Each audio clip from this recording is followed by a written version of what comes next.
Good morning, good morning. Welcome to the Voices of the Festival. How are you doing? Thank you for joining us live or in recorded. You can catch it at YouTube and Instagram. And here's Mr. Billow ready to go. So I'm going to invite Mr. Billow.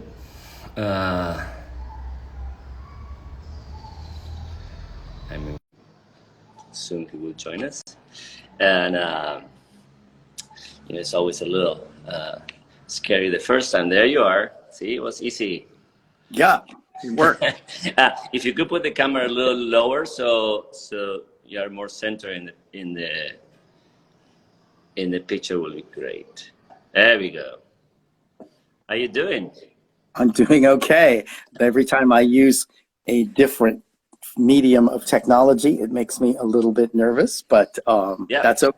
And to be honest, every time I start one of these live, I'm a little nervous because you never know what's happening and you're live, right? So it's like there's no way to rehearse it, and it's just okay, here we go. Hopefully it works. Sometimes some people have low connection or something happened with the app, but it always works. And let's see how this goes.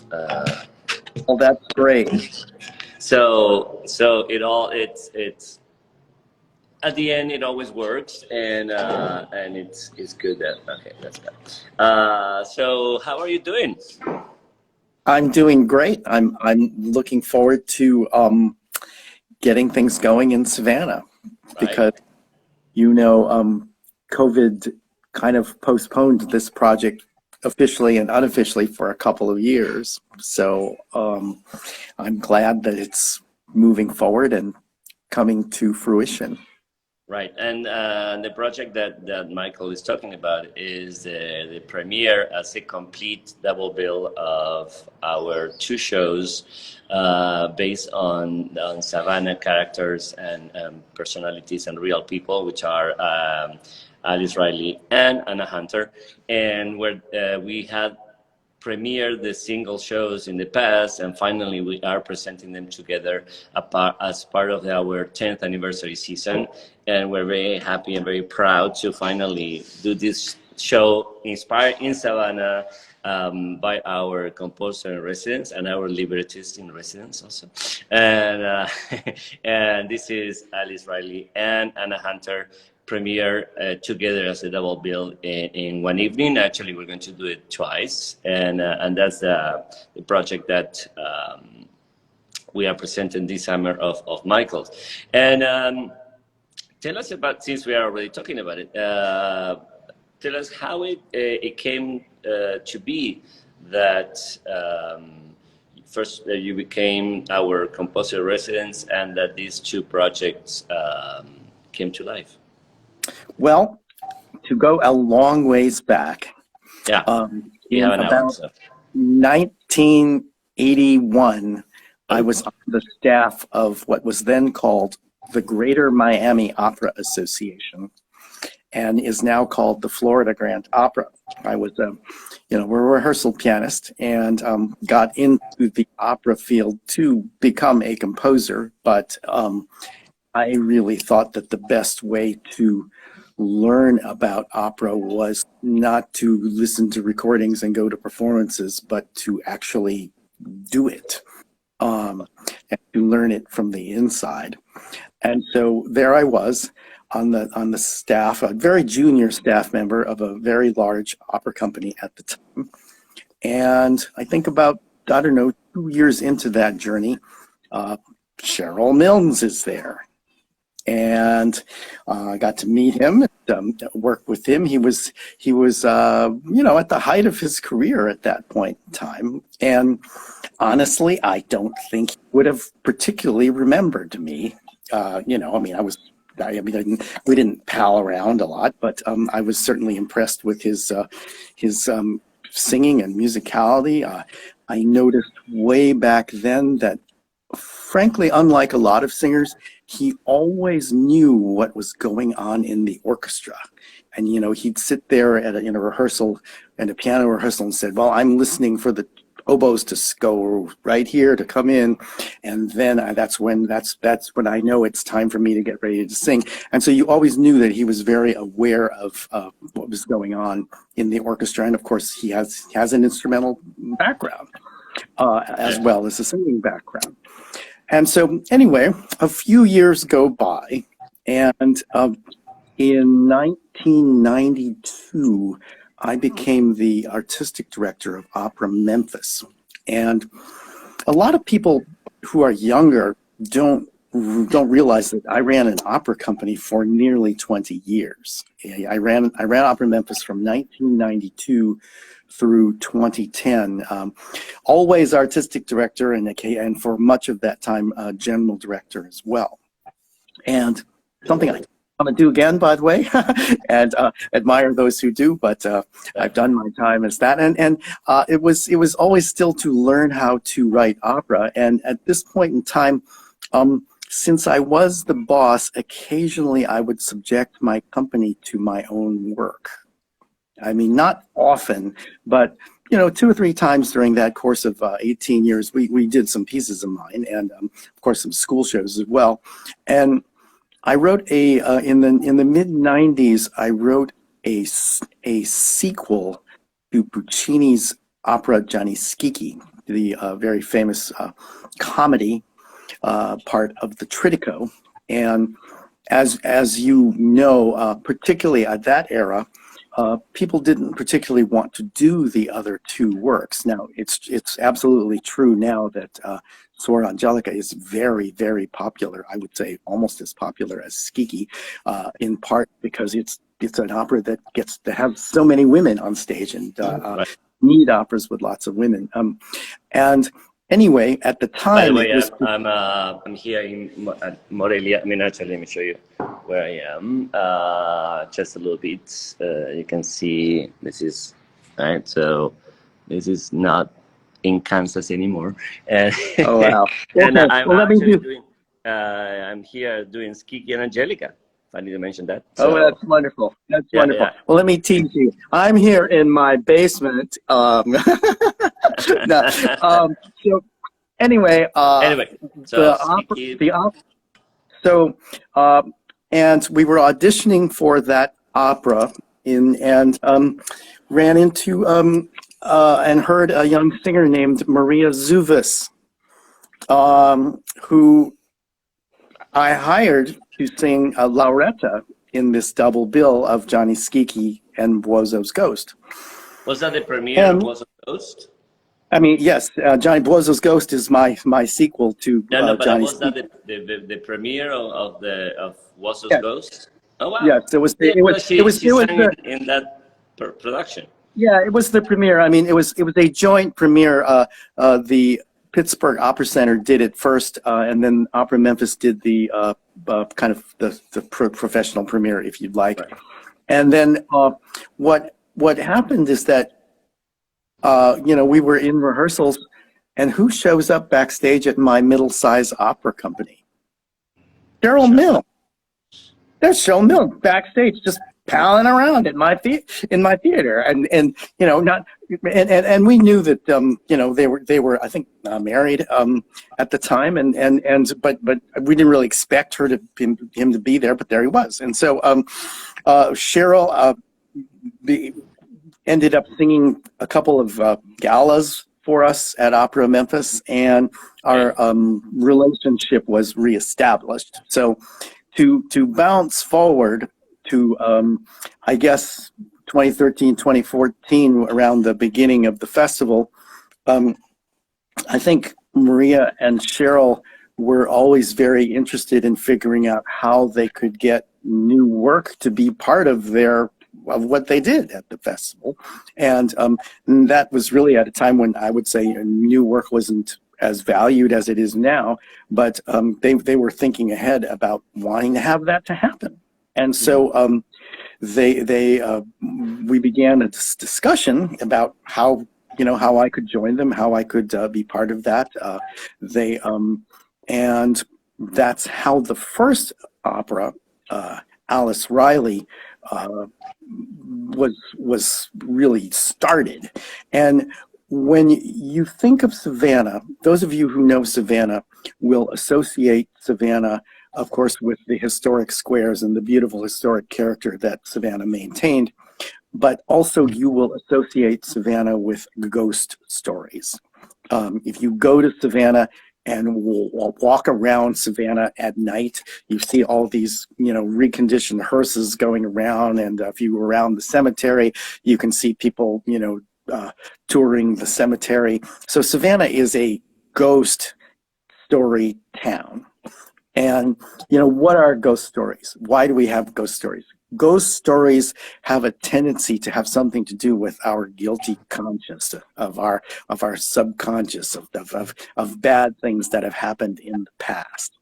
And so what Maria did is she handed me a book, and I actually have the book right here. I'm going to put it in front of my face.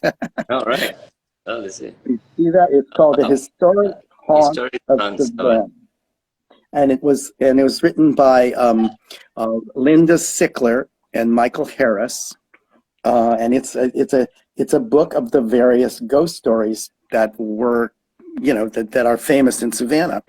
Mm-hmm. And lo and behold, they said, well, why don't you look at this book and pick one, and let's see if we can turn it into an opera.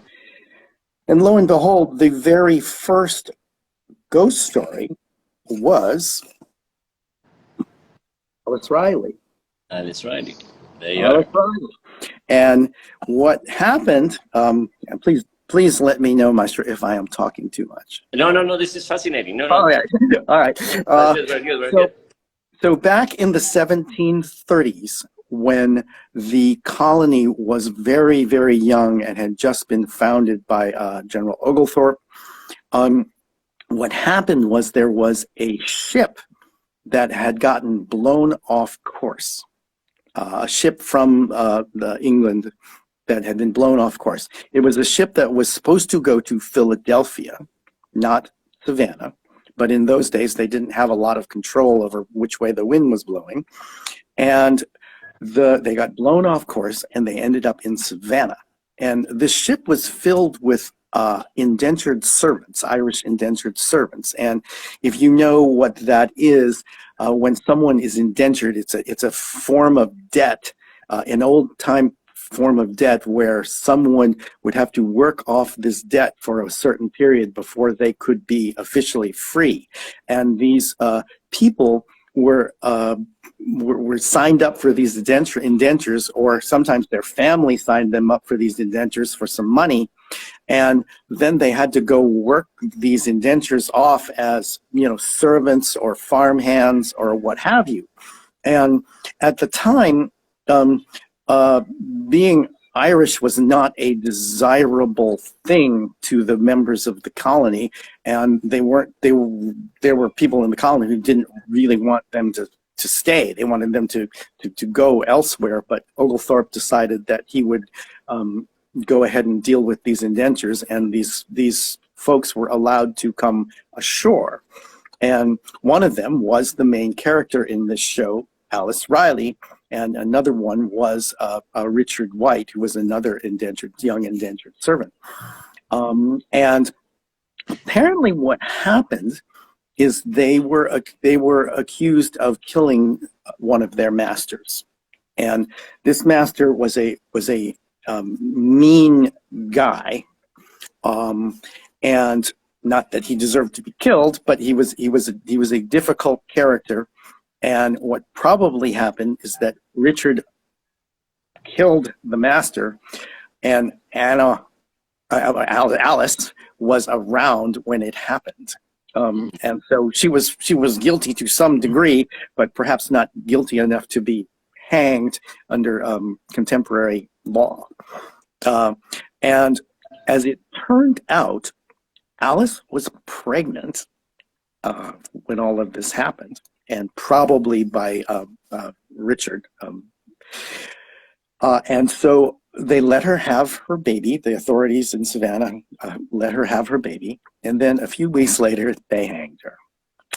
And so when we go back to talking about the guilty conscience of, or something bad, I think that in some way, this is something that Savannah never probably felt good about.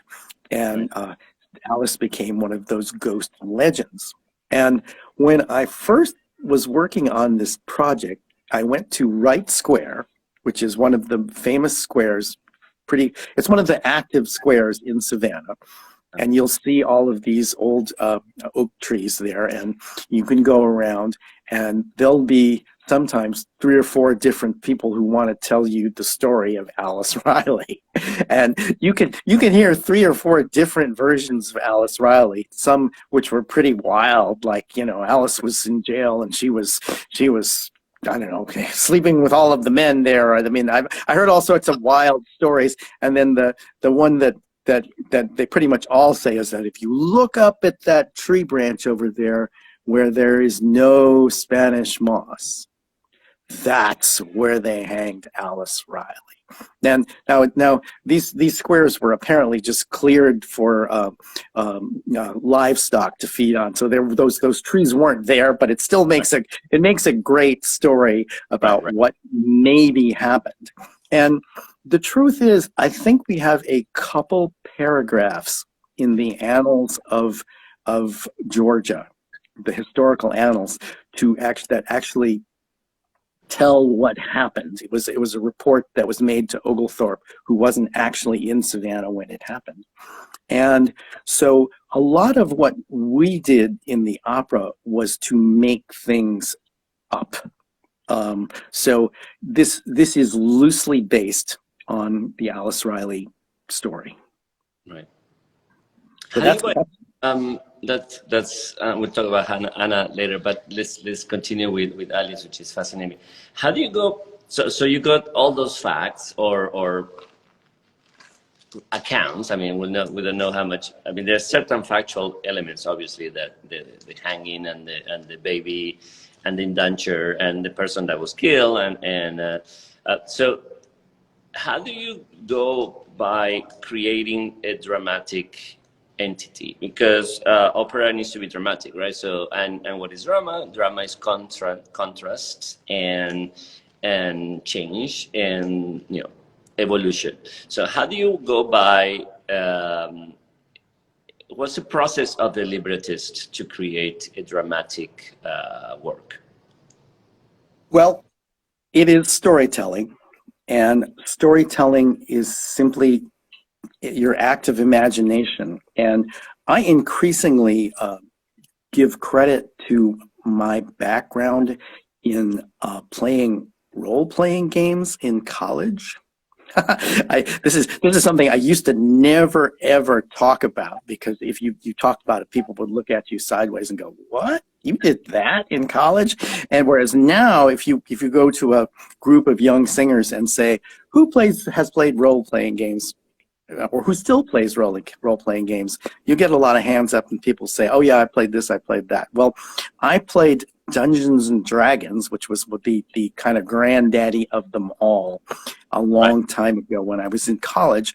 And when you're doing that, you are effectively making up a story collaboratively with a bunch of people as things go along. And of course, it's got to be dramatic, right? And you've got to slay the dragon, or you've got to escape the ogre, or you've got to, fight the enemy. So it's all these very dramatic kinds of stories.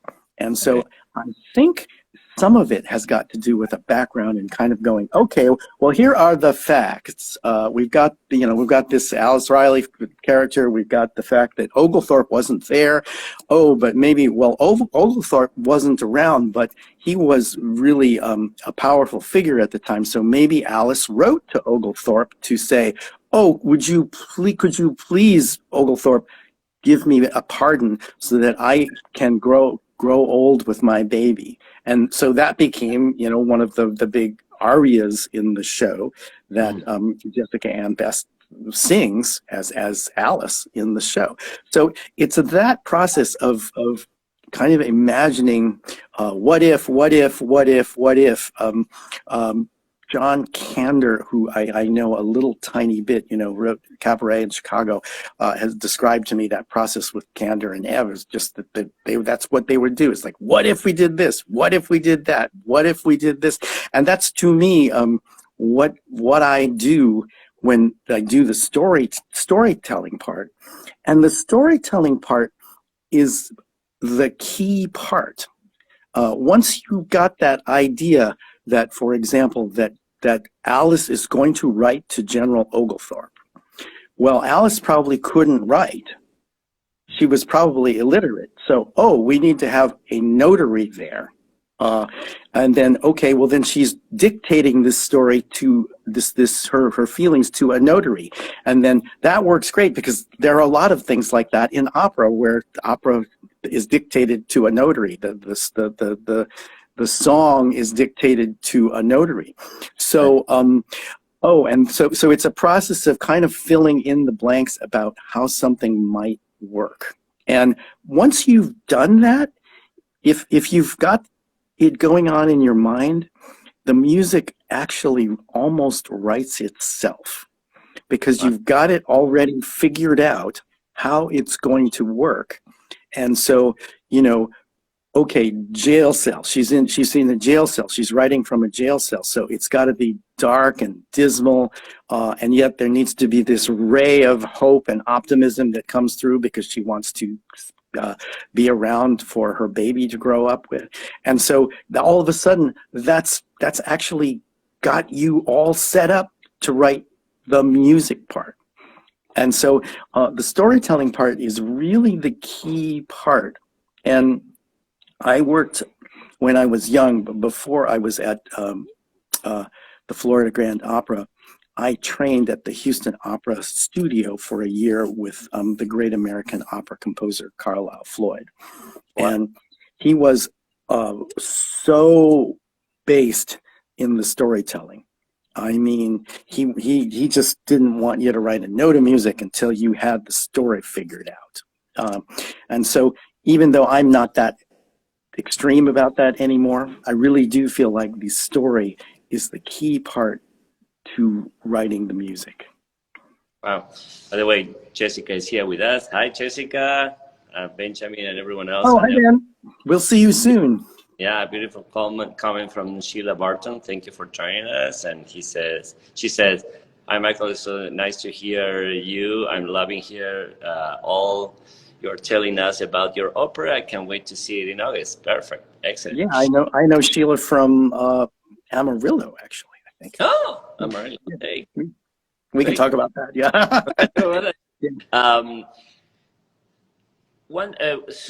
But there is a difference between the story and the libretto, because the story, you can say, as you said, you can say Alice tells a letter or talks to someone, but in a libretto, you only really have words of what people say.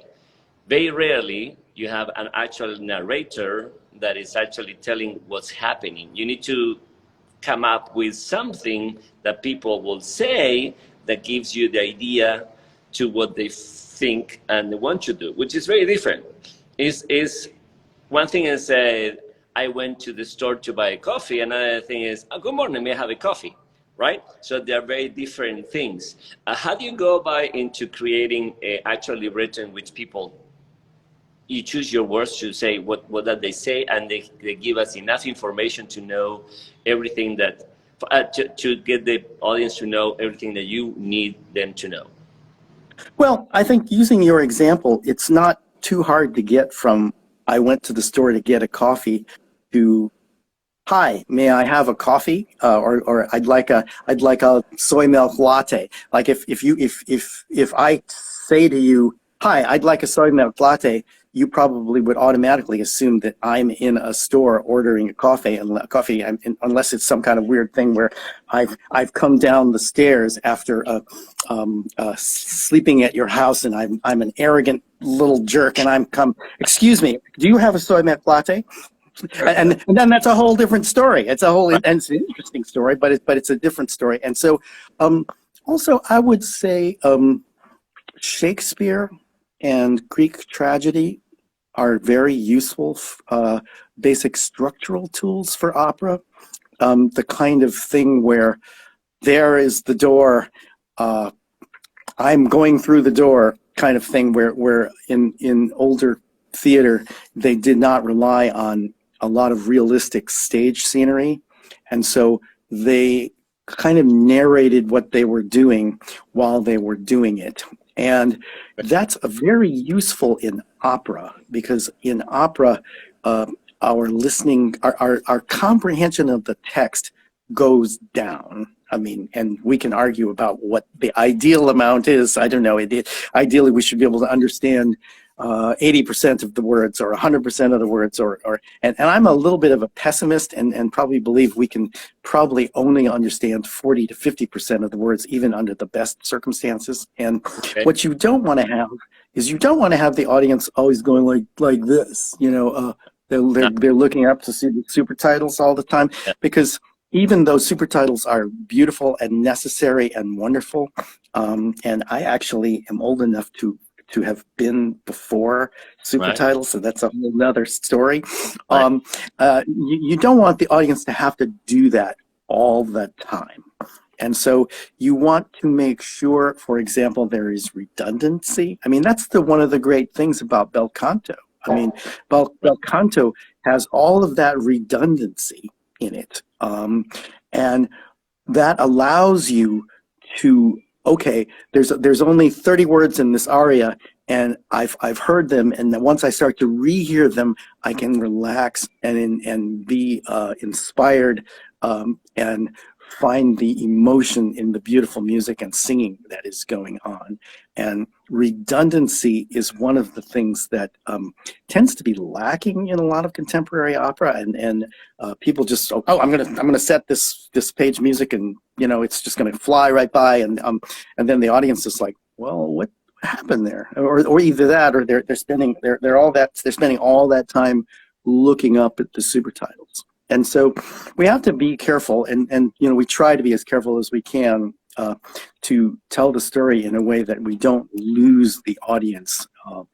And the other things that I think are important are rhyme. When you can use rhyme. I mean, there's much more rhyme in Anna Hunter than there is in Alice Riley, because Anna Hunter is a comedy, and rhyme fits somehow better in comedy than it does in this dark, tragic story. But there is some rhyme in Alice Riley as well. And Alice, the other thing that I think that is fun and important that I almost always try to figure out how to do is I always have to say to myself is, why does someone in 2020 or 2022 or whatever it is, the year in our time, care about what happened back then? And so I ask that question to myself, like, why will audiences care about this Savannah ghost story? And so I quite often like to provide a storytelling framework.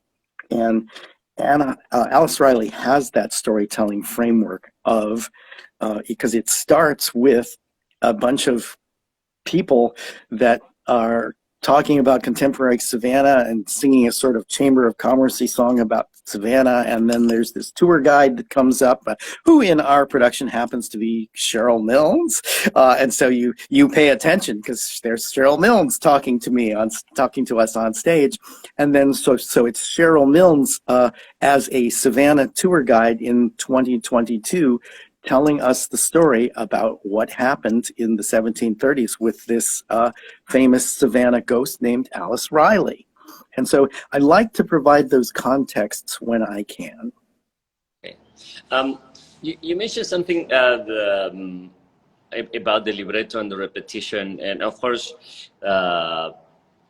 if you think of Baroque opera, but also in musical theater, when we had the refrain and things like that. So Baroque and the beginning of opera have very little text in their arias, and then we move into Verismo, and we have pretty much the idea of making it like a movie, so in which we don't repeat text.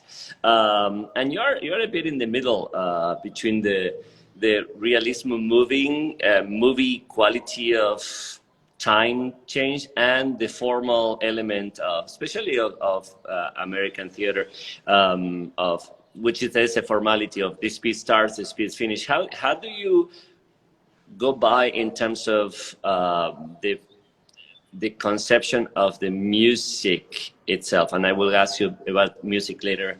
But right now, about following through with that formality that you were mentioning about the repetition of the text. Well, I'm a huge fan of the numbers opera.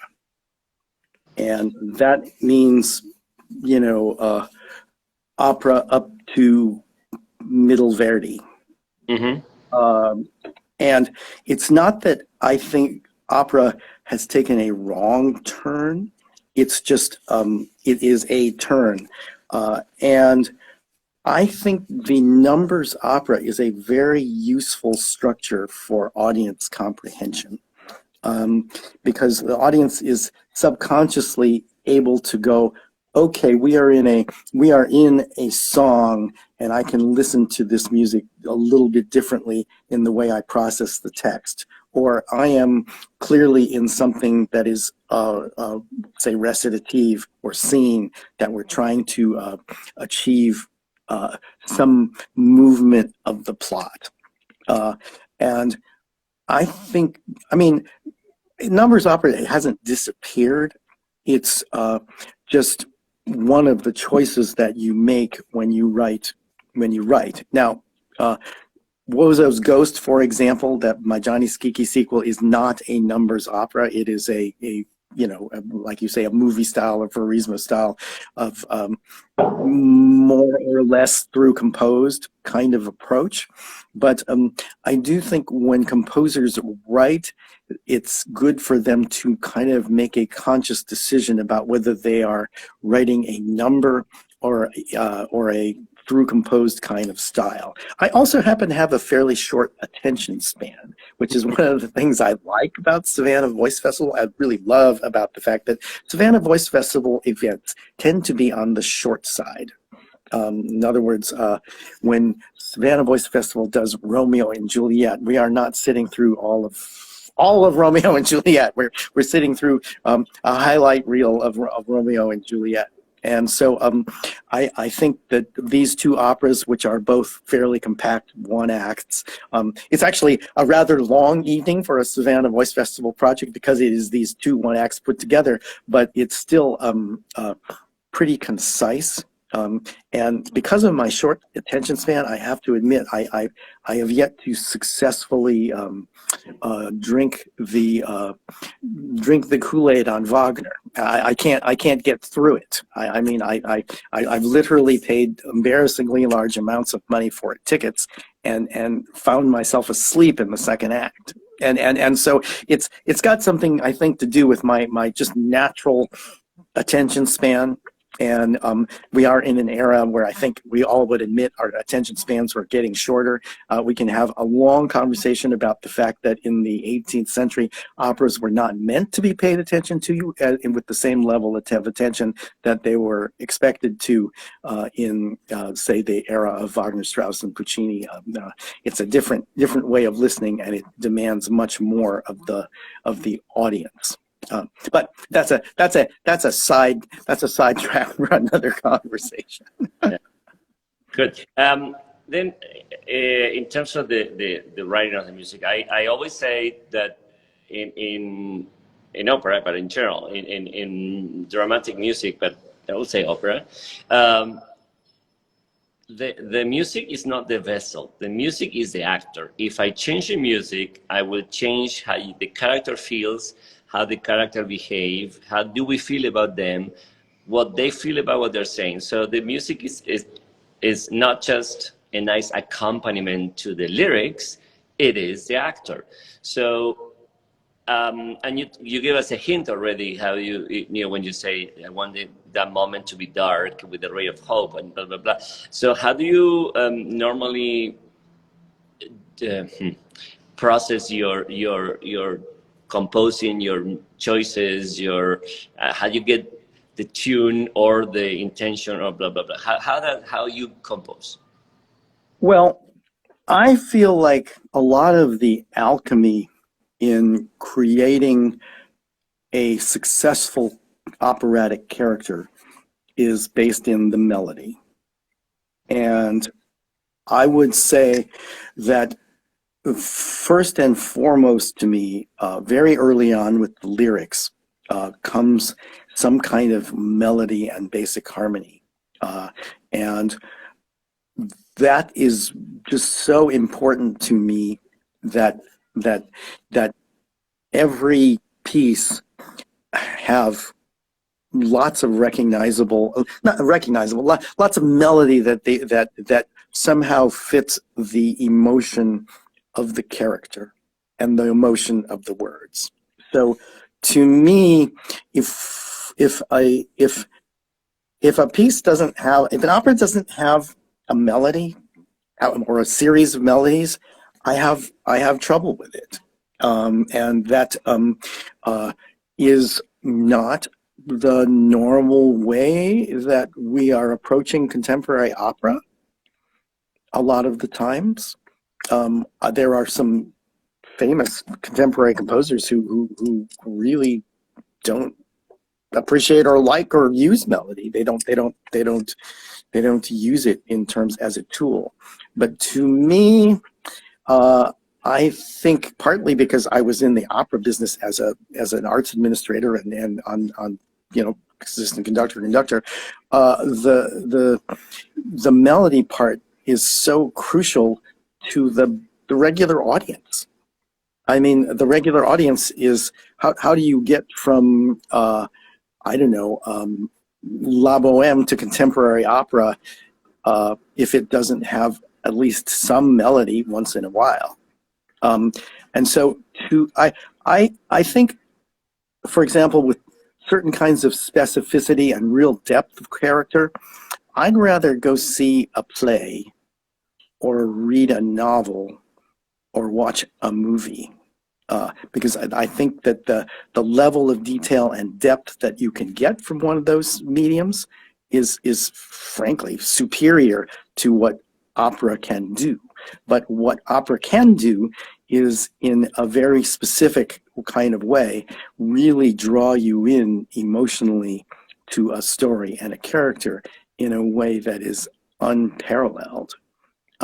But I think that is what it does well, is character and emotion, and not necessarily storytelling. Now, if you think about it, we all know that I'm actually most well known now for this opera called Speed Dating Tonight, which is nothing but short character stress sketches. It is nothing but these series of now 90 plus short character sketches, and to me that is what opera does well, is this character. And it's not that opera can't tell a story, it's just opera can't tell a story with the level of detail that a big 300-page novel can do. And so I don't think it's a good idea to try to write a novel in an opera. Right. You got to kind of keep it simple, keep it straightforward. Now, we're all composers, and the next composer who you talk to might come along and say, I have a completely different feeling about that. But my feeling is that it needs to be simple, direct, emotional, and melodic. Great. Good. Excellent. And tell us about the other one, which is Anna Hunter. So how did that come through? Because yes. So when we did Alice Riley in about 2014, 2015, it took a couple of years to get it going. We had some workshops and we remounted it. And what that did is it got me the opportunity to look at Savannah, because we always knew from the start that we were shooting for a couple of one acts that would kind of create a nice full evening. And so what happened is that I just started looking around Savannah. And one of the things that you notice about Savannah is a really cool old city. It's amazing. And most cities don't look like that. There are really only a handful of cities in North America that have a kind of old-time historic character. And so I think I actually toured the Davenport House one day, which is where it kind of all started, and realized that there's something in here about the Davenport House that might make a really cool, comic opera, because we didn't have Alice Riley is very dark and sad, and a bit of a tearjerker, and we didn't. You can't. I personally didn't want to follow that up with another one in that same character, and so we had the chance then to look at the idea of Anna Hunter. And the nice thing about Anna Hunter is that Anna Hunter, there are people who that knew Anna Hunter. I mean, or people who walked, who were around, or who remembered people who knew Anna Hunter, or any of the other 7 ladies who. I've got another book here that's got a good picture of the 7 ladies that helped save Savannah. It was a group of 7 ladies. If I don't know whether you can relate to this in terms of your own personal background, but America went through a period of time where new was considered better, and this was very much true in the 1930s and 40s with city planning, and America was trying to turn itself over to the car, and in order to do that, it needed more freeways, and it had imagined the freeway and the parking lot and all of those kinds of things that would help make a city better as a place of commerce and industry. And certainly a lot of cities gave themselves over to that. But Savannah, in the 40s and 50s, there was a movement to do that. But what happened was enough people realized, including this group of 7 ladies led by Anna Hunter, realized that what was unique and beautiful and interesting about Savannah was not the fact that it could become a great, a great seaport, but it was that it could retain its beautiful historic character. And so that's what happened, is that the group of people, which included plenty of men, by the way, they kept Savannah from basically paving over all these historic squares. And I mean, you know from your own experience of Savannah, there is this one place where the old city market was that is now this kind of plaza area. And I think they wanted to do that or something like that with most of the squares. And if they had destroyed all the squares, there people I don't think would want to go see Savannah anymore. I mean, all that area would just look like downtown Jacksonville or Atlanta or Raleigh, North Carolina, or any number of just rather generic modern American cities. And so it was a crucial moment in the history of Savannah, and as my luck would have it, it was done by women. And I think in what's going on in our field is that our field needs more operas that have female protagonists, and lots of female supporting characters to go along with it, because our traditional repertoire is fraught with, or not, I mean, it has lots of pieces like La Traviata or Tosca, where there's one or two.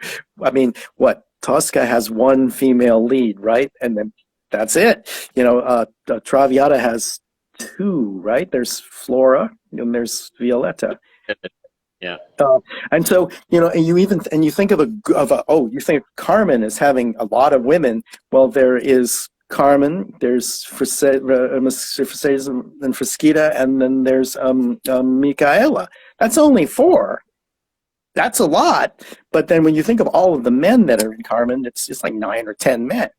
And so opera has been notorious, as has a lot of other kinds of theater, in having all these male characters, but our field is very much populated by women.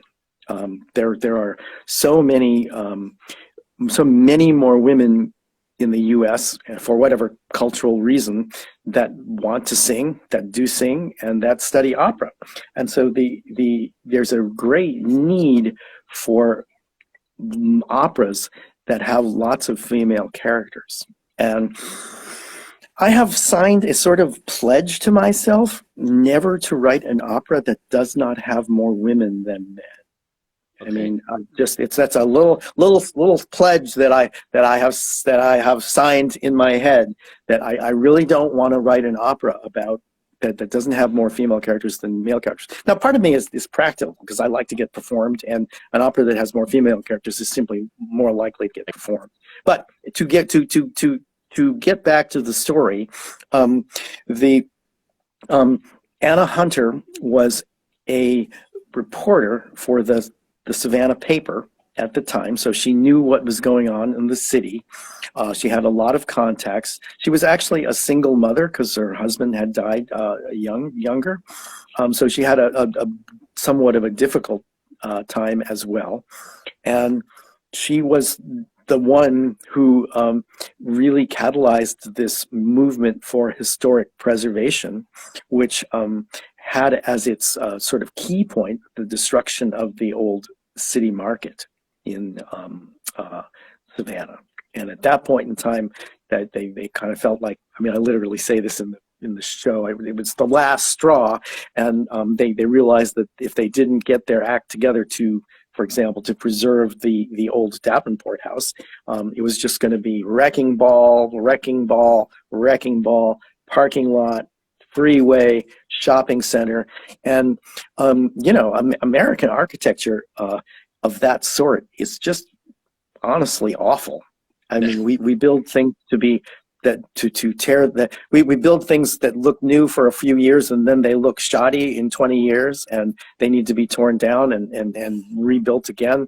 And so this older beautiful planned city, by preserving that city, it has really made Savannah the success it is today. And we at Savannah Voice Festival are lucky to be able to work in a city that has that kind of character, and just to be inspired by it on our walk to work or our bike to work in the summertime.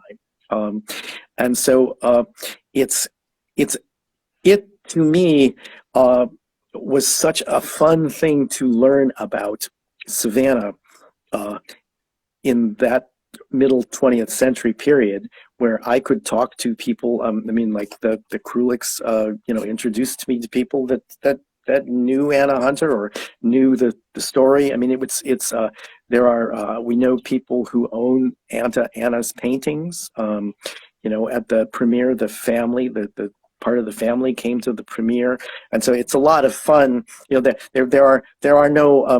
are actually no descendants of Alice Riley because we don't go into it in Alice Riley, but the baby actually died a little later and didn't live. But there are people who are related to Anna Hunter and the Seven Ladies who are walking around the streets of Savannah, and their children are certainly. So it's a fun thing to be able to have created something that is very much in line with the way Savannah feels about itself. And how do you? So we talk about how worthy her actions and all the ladies' intentions were, but how do you create the story out of it? Because the story is totally different from that. So how do you come up with the story and create these progress characters and all this extra stuff? Because there's a lot of characters in it with a lot of situations, and so how do you? When specifically in Anna Hunter, how you created your libretto and your story and your big arch first? It was the same thing that I mentioned for Alice Riley, that we took a contemporary character, a tour guide, who wants to, figure out what she wants to make a presentation. It's her test presentation. And if she passes this test, she can become an official tour guide at the at Davenport House. That's the little premise, and she's all nervous about it, and she's not sure. She tries out kind of various attitudes about how she's going to give her tour, and they don't seem right to her. And then this spirit of Anna Hunter, who happens to have been painting outside, because that's what Anna did. She was, painting the Davenport House or whatever, comes in and tries to help her. And so it's got this sort of ghostly premise, or this spirit premise, that is effectuated. And then at that point in time, Anna, if in the previous version of the opera that was done in 2017, based on the architecture and structure of the Davenport House, we imagined Anna pushing her down the stairway, and she bonks her head, she passes out, and then the rest of the opera is a kind of vision of a flashback of what happened in the 40s and 50s. Now, the new Davenport House gift shop is in the Kennedy Pharmacy on Broughton Street, so they've moved that. So we have to slightly tweak that a little bit, so that Anna's going to cast a spell on her, or tap her on the head, and she's going to pass out, and then we're going to kind of go through the storyline that way. So we had to come up with a premise, again, like Alice Riley, that says to ourselves, why do we care about this today? And that seems to be that is, both of those operas have effectively that kind of premise. All right, and what we know obviously in Alice that we care about mothers being killed and injustice and mistreatment. What do we care about in Anna for an opera? Well, it's very different. It's very different. It's love of place. Usually in opera, it's love of someone else. But this is definitely a story about love of place. And, I think we can all relate to love of place. They're all places that we love, and places that we cherish, and places that we go on and go back to. And it's just an unusual thing for an opera to be about love of place. And she, in fact, the main song she sings, which is called "Keep Savannah, Savannah," is a song about love of place. And it literally goes down and say, oh, I see this in Savannah, or I see that in Savannah. I remember all these beautiful things about Savannah. And whatever you do, young lady, as you become a tour guide, we need to work hard to keep Savannah the way it is. And that's so it is unusual, love of place. I mean there are other songs. William Bolcom's New York Lights, for example, is a good example of something that's about a vibe of New York. And there are plenty of other things. Rinuccio's Aria and Skiki is about, there you go, perfect example. Pride of Florence. There's no doubt about it's all about Florence. So yeah, perfect example. So it can be done, and if it can be done by the best, then I can try it. Excellent. Well, thank you very much for being with us. It was fascinating. We look forward to mounting these two operas together and present it to the audience of Savannah, and hopefully later to the world. And thank you, Michael, for being with us. Thank you for all your music. Thank you for being with us for all these years. And thank you for being here today. Any words to our audience and say? Well, I hope people will come see these two operas together on the 12th and 13th of August in the evenings in Savannah. And I am really looking forward to seeing my Savannah friends in August. Yeah, we are actually thinking and planning, hopefully we'll do the work of creating some kind of offering in which we'll do a little tour of the squares, and an explanation of where Alice and where Anna Hunter started all the actions, and then moving into the theater and see the show. So hopefully it will be a whole package of Savannah history and characters and tradition. So I think it will be very interesting. That's perfect. Yeah. All right. See Thank you later. Thank you, Michael, and everyone. Thank you for joining us, and I will see you next Friday to hear more about the voices of the festival. Thank you. Bye, everyone. Take care. Bye.